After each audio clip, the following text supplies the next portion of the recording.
Kualitas udara di Jakarta masih berada di kategori tidak sehat. Kualitas udara yang buruk terpantau pada pukul 9 hingga 10 pagi, terutama di ruas jalan tol. Wahana Lingkungan Hidup Indonesia berharap pemerintah segera mengambil langkah tepat untuk mengurangi polusi udara di Jakarta. Sebenarnya kami berharap kejadian ini tidak berulang lagi dan segera menghentikan si sumber polusinya gitu ya. Selama si sumber polusinya tidak dihentikan, kejadian seperti ini akan terus berulang sebenarnya.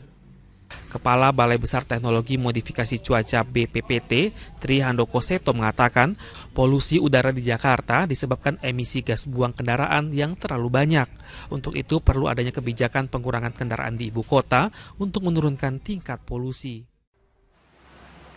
Hamparan buih ini terlihat hingga sekitar 1 km di Sungai Cilengsi, Desa Bojongkulur, Kabupaten Bogor. Kondisi ini sudah terjadi dalam beberapa hari terakhir. Warga khawatir setelah menemukan ikan-ikan di sungai ini mati mendadak. Hampir seminggu, Pak. Udah hampir seminggu ya? Iya. Baunya seperti apa sih, Bu? Baunya menyengat. Baunya kalau kita juga pakai masker itu nggak bakalan tertutup, nggak bakalan hilang bau. Oh, udah pakai masker masih tetap tercium ya? Masih.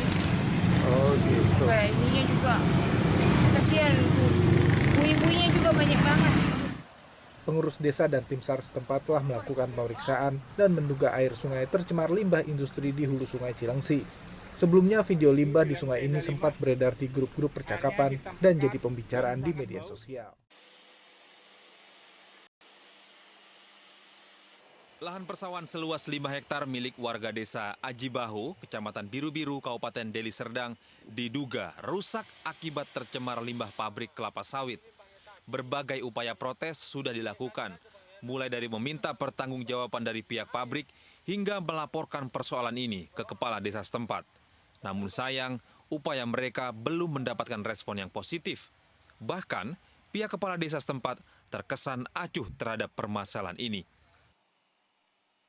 Limbahnya itu hitam, kalau kita injak, ibaratnya kita bekerja di lahan kami ini, itu berakibat gatal-gatal pada kulit yang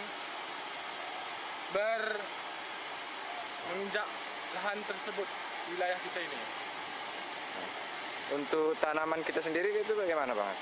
Kalau padi otomatis nggak bisa hidup.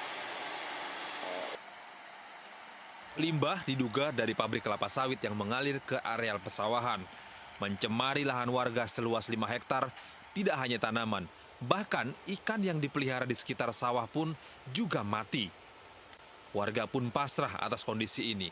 Lahan yang sebelumnya menjadi tempat bergantung hidup untuk bercocok tanam dan memelihara ikan, kini terbengkalai karena tidak bisa dimanfaatkan lagi.